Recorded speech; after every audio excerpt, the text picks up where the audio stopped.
Hi everyone! In this video, I'm gonna cook Korean soul food Kimchi Jjigae, aka kimchi stew.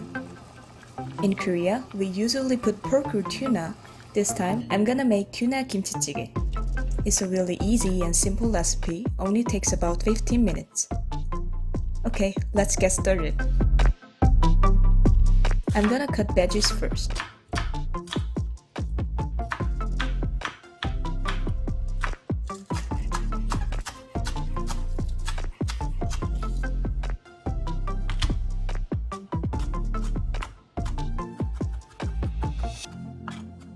And also cut the tofu into bite-sized pieces. In this recipe, I'm gonna use this canned tuna. Canned tuna from this brand Tuna is the most common and popular canned tuna in Korea.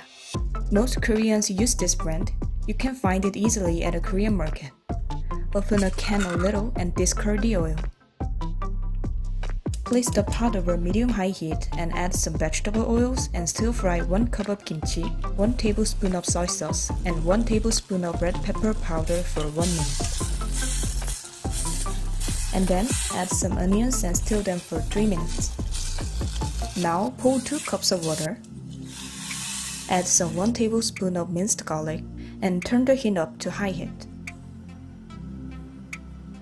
When the water boils like this, add the canned tuna and simmer it for 5 minutes. Halfway through, add some peppers.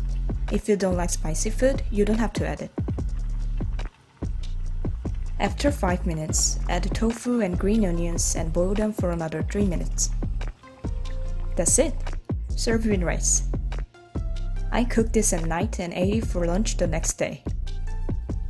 After a day, soup becomes thicker, so it was more delicious.